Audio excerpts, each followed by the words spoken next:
सरकार तो करे दोनों सदनों में बहुमत है, बिल तो पास होके रहेगा। ये मैं आपको क्या बता रहा हूँ, ये सरकार मशीनों की सरकार है, जनता की सरकार नहीं है। 5 मिनट आप, मैं क्या बोल रहा हूँ आपको, 5 मिनट रुक जाओ। 5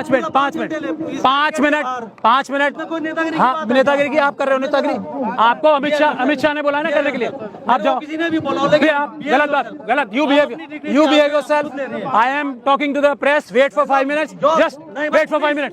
नो प्लीज। हाँ, ये देख लो आप, ये जो कह रहे हैं ये यही हरकत है जो making a issue out of nothing. You are making an issue. साहब को निवेदन कर रहा हूं, मैं भी तो कह रहा हूँ आपसे, 4 कदम दूर है ना। मैं भी 4 कदम, साहब चले गए।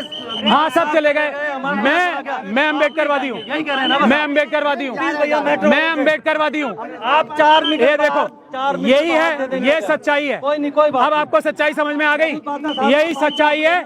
सिर्फ महमूद प्राचा को रोकने की कार्रवाई है इनकी। आप आराम से करिए। 1 मिनट, फिर बदतमीजी करते रहिए। बदतमीजी नहीं, बदतमीजी नहीं। आप बाहर चलिए भाई। आप माइक हटाओ, माइक हटाओ यहाँ से।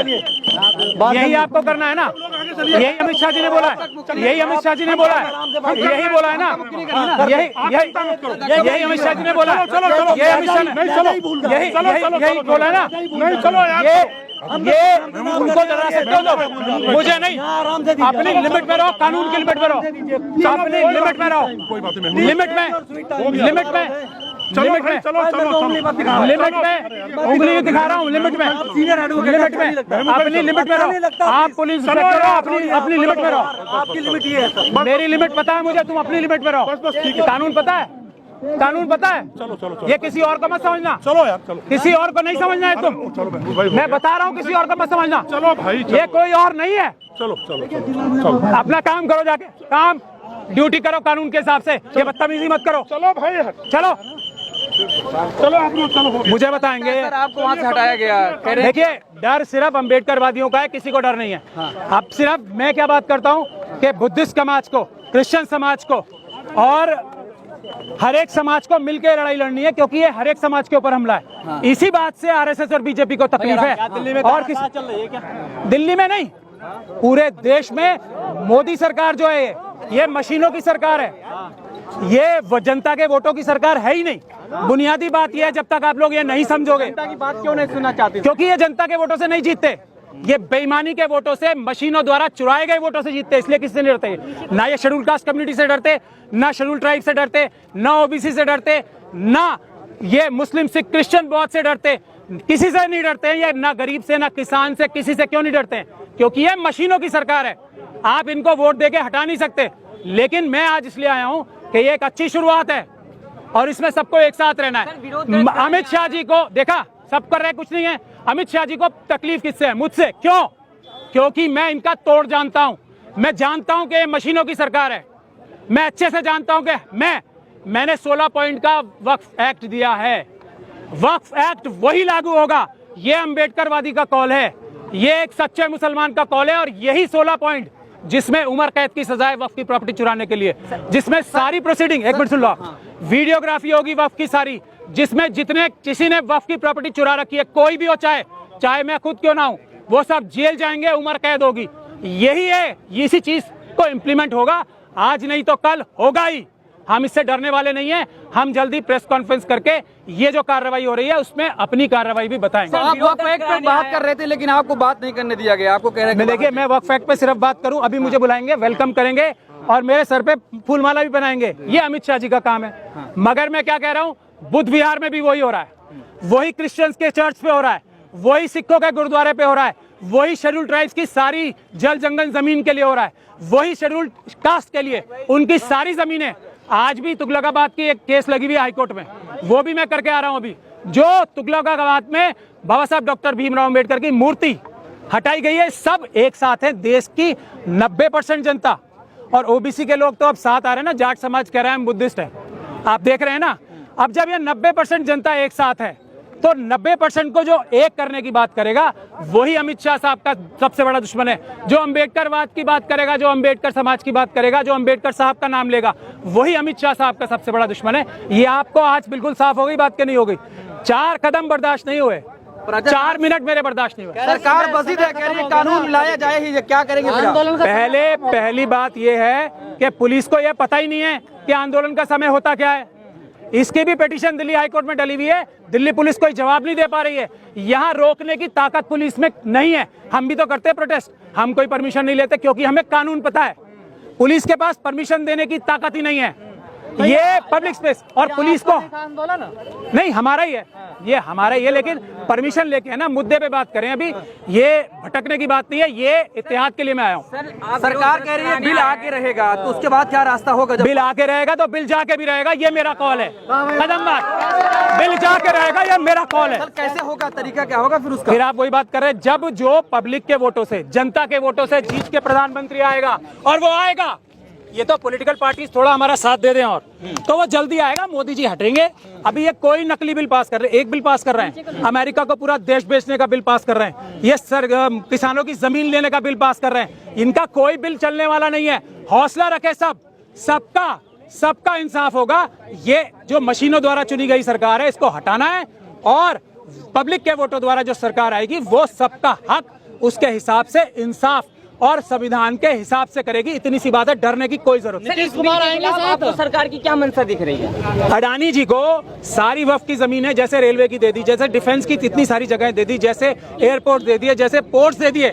अडानी साहब को, अंबानी साहब को, यूसुफ लुलू जैसे बेईमान जो अपने आप को उद्योगपति कहते हैं, उनको जमीनें देने का काम है और कोई काम नहीं। ये किसी आम जनता के काम नहीं आने वाली है वक्फ की प्रॉपर्टी। चलिए यहाँ से लूट के मुस्लिम जगह, जो जगह है, जो अल्लाह की जगह है, वो लूट के किसी गरीब को दे देंगे।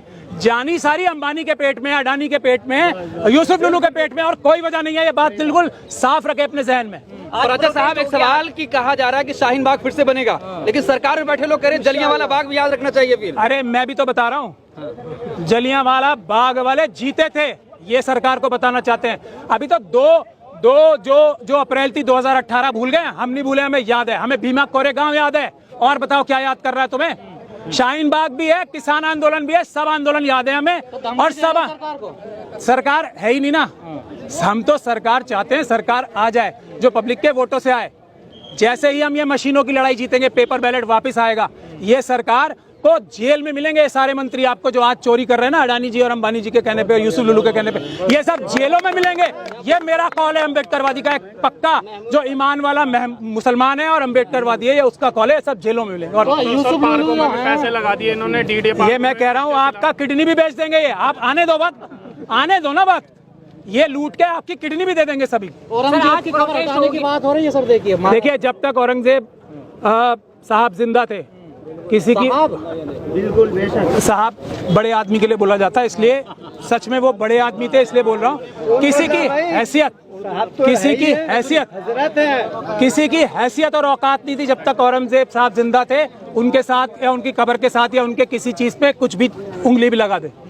अब जब मर गया कोई, तो मरे हुए के ऊपर शेर तो बहुत सारे लोग बनते हैं, ये भी बन जाएंगे, क्या हो गया? तो क्या मैं खुद औरंगजेब का सबसे बड़ा मुखालिफ मैं हूँ। सुनिए आप ध्यान से, क्योंकि उन्होंने, उनकी कलम में इतनी ताकत थी, एक झटके में छुआछूत खत्म कर सकते थे, उन्होंने नहीं की, इसलिए मैं उनका सबसे बड़ा दुश्मन हूँ। लेकिन फिर भी ये कह रहा हूँ, वो बड़े आदमी थे, बहादुर थे। उन्होंने भारत को इस शेप में लाने के लिए, दुनिया की सबसे बड़ी इकोनॉमी बनाने के लिए, जब तक वो थे ना, और उनके वंशज भी थे, भारत दुनिया की सबसे बड़ी इकोनॉमी थी। 24% देश की नहीं, दुनिया की जो संपदा थी वो भारत में थी, और वो भारत से बाहर लेके नहीं गए थे।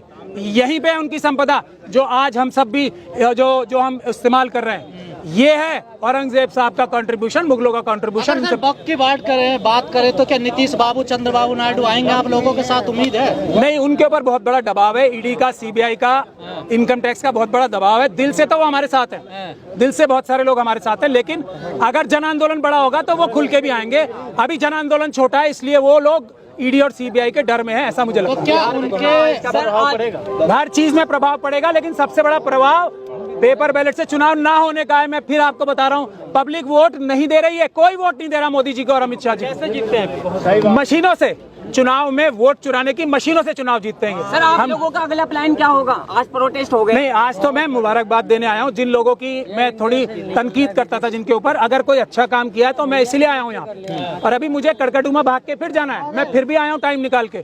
ये एक सॉलिडेरिटी, इत्तेहाद की मिसाल है, मेरी किसी से जाति लड़ाई है ही नहीं। कोई अच्छा काम करेगा मैं उसकी तारीफ करूंगा, कोई बुरा करेगा मैं बुराई करूंगा, सीधी सीधी तो बात। आप चाहते पारदर्शिता आए?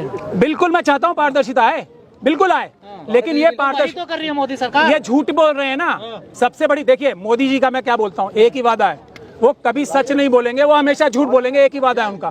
अगर मोदी जी कुछ भी बोल रहे हैं तो उसका उल्टा करेंगे, यही तो बात है। अगर पारदर्शिता कह रहे हैं तो पारदर्शिता नहीं है, बताए किस सेक्शन में पारदर्शिता है? सब में। इसमें सजा कम कर रहे हैं, हम कह रहे हैं उम्र कैद करो वक्फ की जमीन चुराने वाले की, और ये कह रहे हैं कि हम और कम करते हैं सजा, जो 3 साल की 2 साल की थी उसे भी कम कर रहे हैं। चोरी होती है क्या जमीन? बिल्कुल होती है, इसमें कोई शक नहीं है। चोरी करने वाला जमीनों को हर व्यक्ति जो भी बेईमान है, अब देखिए मुसलमान भी बेईमान हो सकता है, पर्सनल लॉ बोर्ड चोरी कर रहा है जमीन। बहुत सारे लोग उसके, ये देखिए ये तो इन्वेस्टिगेशन का विषय, आज मैं उस पर टिप्पणी नहीं करना चाहता।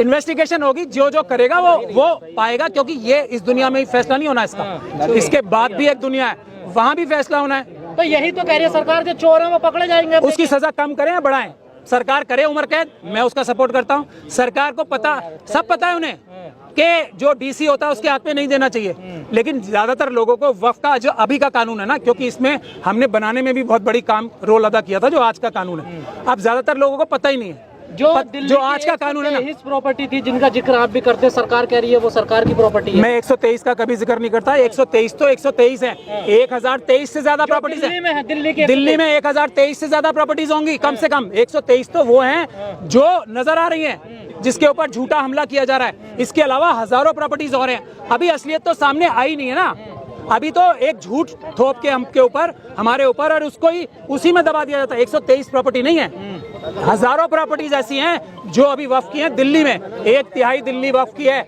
और वक्फ क्या होता है? जो मुसलमानों ने अपना पेट काट के अल्लाह की राह में दिया, तो किसी की प्रॉपर्टी नहीं है वो, सरकार का कोई लेना देना ही नहीं है। सरकार तो एक चौकीदार नहीं, एक नौकर है, वक्फ बोर्ड नौकर होता है, मुतवल्ली होता है। आंदोलन को कैसे देख रहे हैं आज? इसका कोई असर? आज शुरुआत है, देखो अब फर्क पड़ेगा, देखो आप, बिल्कुल पड़ेगा, शुरुआत है ये, और इससे पड़ेगा कि ये शुरुआत है, इसके बाद क्या होना है, जो दूसरी कम्युनिटीज मिल के करने वाली है वो भी सरकार को पता नहीं है, हम जल्दी ऐलान करने वाले हैं।